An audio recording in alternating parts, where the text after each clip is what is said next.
Okay, for this week we've got a couple clips. We're going to start with two plays that were an example of a breakout turnover and then a successful breakout.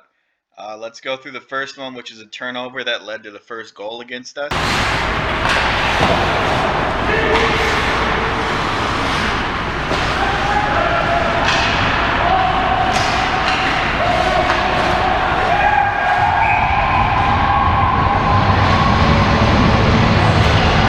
So right here, we've recovered the puck. Sean is back here.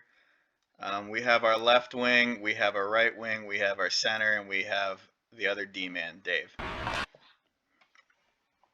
So Sean plays it up the boards to Shaft. So Sean has passed the puck up to Shaft on the boards, and right away he's under pressure from a forechecker. So ideally, right here, we've got one. They've got one forward down here. He's being pressured here. They have the board sealed here. If we could immediately. Well, we haven't picked it up yet. So right when he picks it up, Shaft doesn't even really have a pass to our center as the quick short pass on the breakout. So he holds it, which is fine. Okay, so he looks down here and he sees another corrupt player coming at him. So he turns around, looks up. He looks up, right?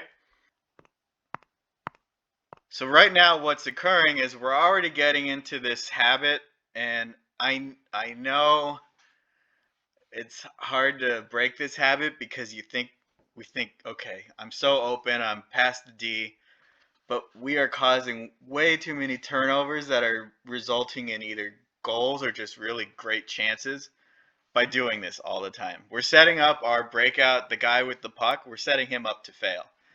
So right now, Shaft's along the boards, and what's the best play? Just get it out. If he can get a quick something to Rob here, he can chip it out of the zone, be out of the zone, and on our way. Wait a bit because he's being left by this guy, and then he's got a second. I mean, at the worst, he could probably reverse it down to Sean behind the net, and we can try again. And then up here, right? So we have Rob. He's in good position. We have Sean. He's open. He sees a breakaway out here, but he's burned this guy. Okay, so now Shaft is in position to make a play, and now that long pass is kind of blocked, right?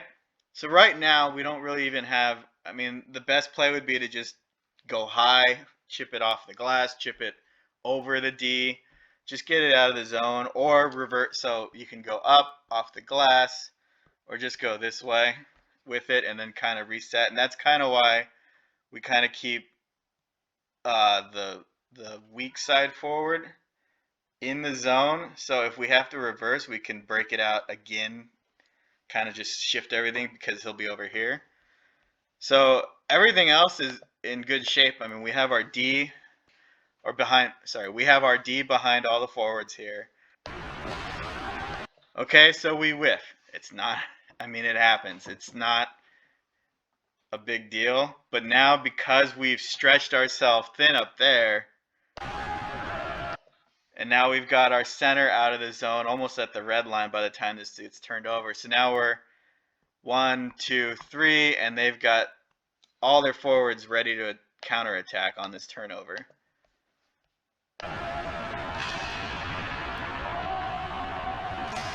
Okay, so he picks it right up, and that's their best player right there with the puck. And now our D is kind of in an impossible situation where they're both covering one of the forwards, but there's only two of them, and no matter what they do, if Sean decides, okay, let's take the puck carrier, that's an easy pass to an open guy here. If Dave says, okay, let's get the puck carrier, that's going to be leaving this guy open. So no matter what, we're basically giving up, a prime chance. So what do? We end up watching. Boom. This is where he takes his shot from and beats him. Okay?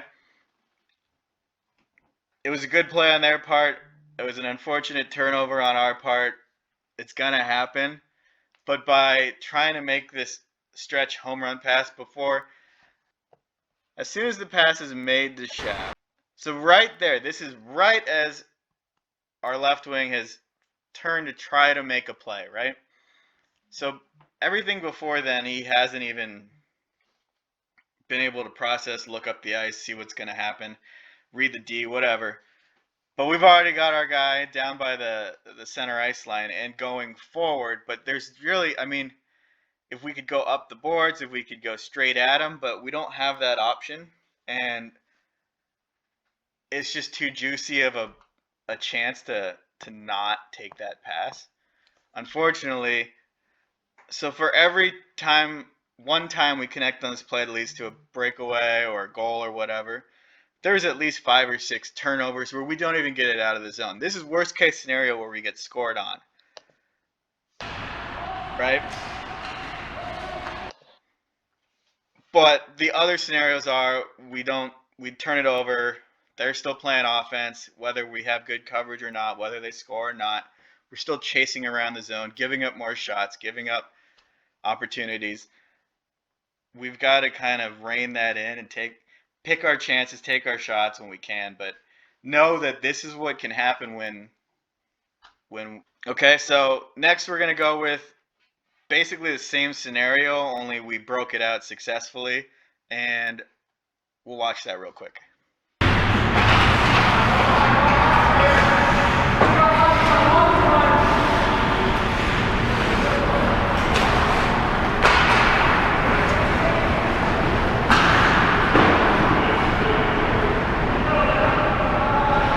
Okay, so in this example, basically same scenario. We've got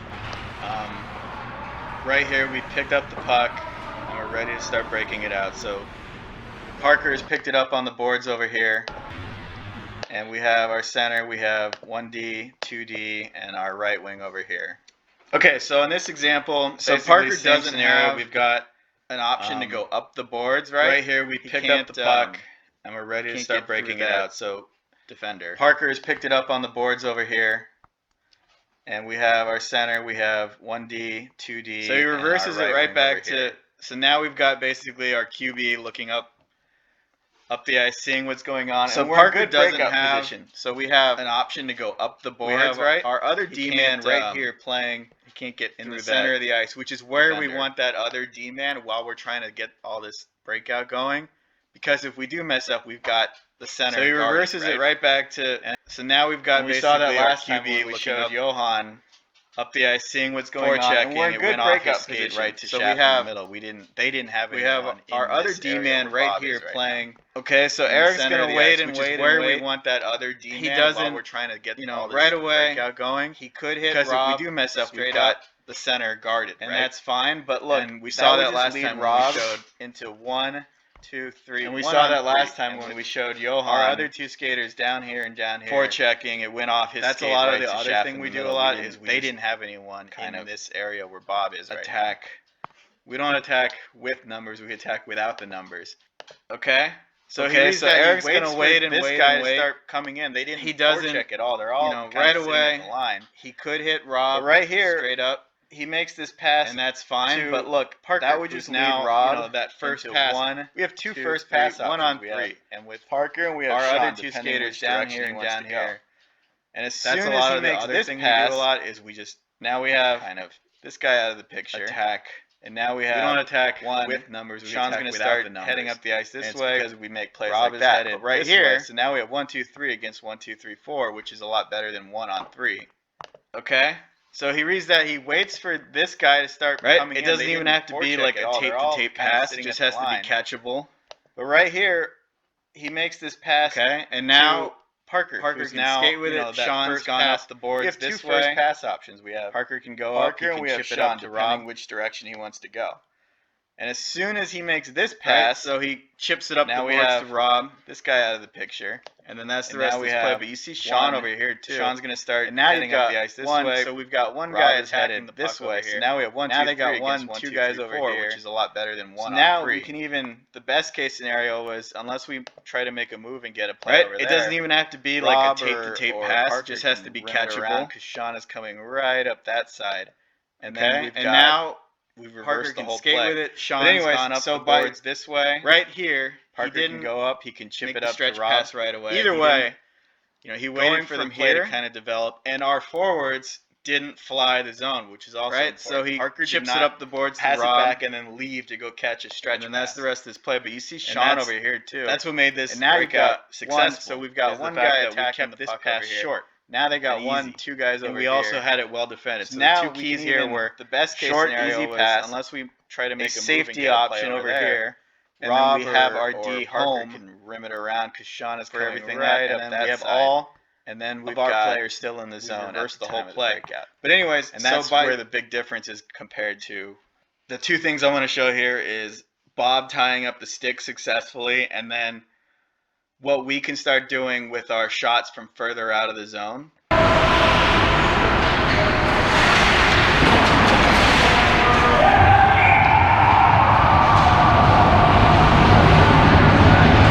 Okay?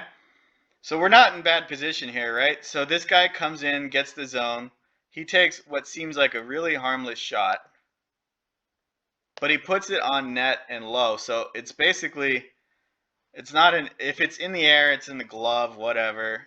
But it's just this little soft shot, and it hits Brandon in the paddle, which, you know, deadens the rebound. Bob's doing everything right here. I mean, he's got the stick tied up. He's in front of his man. This guy just wins that battle, which is going to happen every now and then. So this isn't on Bob or Brandon or, you know, this is just a good play on their part and a thing we can start doing more. This is why when we get in the zone, this is why we want guys crashing. This guy crashed to get this goal. He made it happen, right? A lot of times skaters will just kind of skate here, or they'll get over here and think, okay, well, he didn't pass to me. Oh well. But because this guy crashed the net, he's able to pick up an easy rebound. Well, it wasn't easy. He had to fight for it. But so for the three things that are kind of shown in this video is just get a shot on the net, on the goalie. You know, the worst case scenario is they freeze it. A rebound is juicy. We've got guys crashing. I mean, look at this. They scored this goal when they have 1, 2, 3, 4. This is all 5 guys that are playing D. They have 1, 2 guys in the zone, and the other guys are just out. Right? It was just a dump, basically, and they turned it into a goal. So while it happened against us, we can definitely start doing that to them. Just start crashing the net more. Okay, so speaking of driving the net, we're going to watch this next clip and then go over that.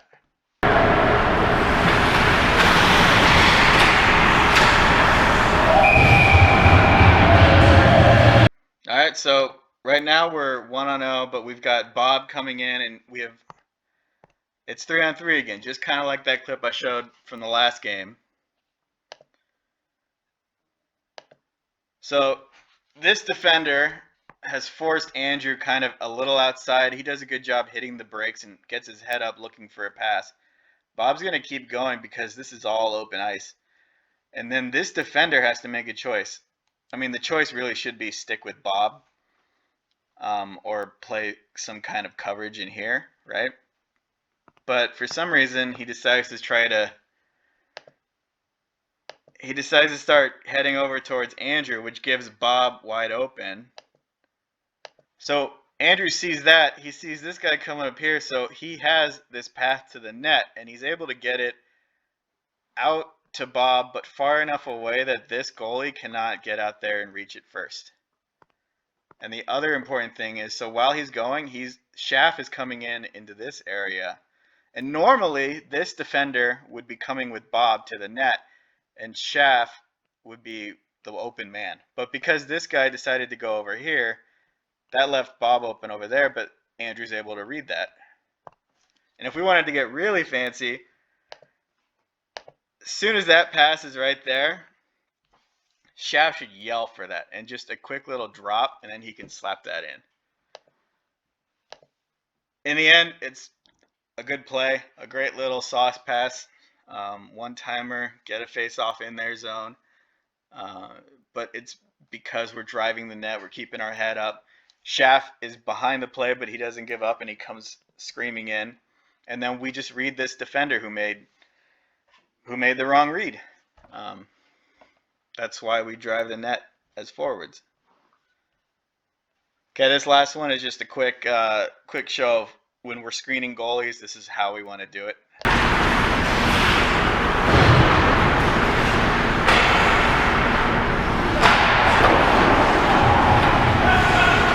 Okay, so right now we've got the puck in the corner.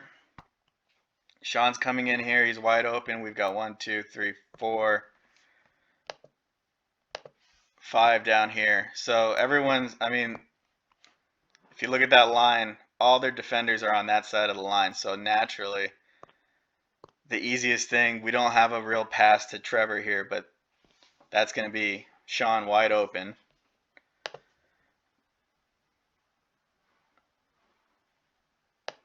Smart, good pass by Shaft to Sean.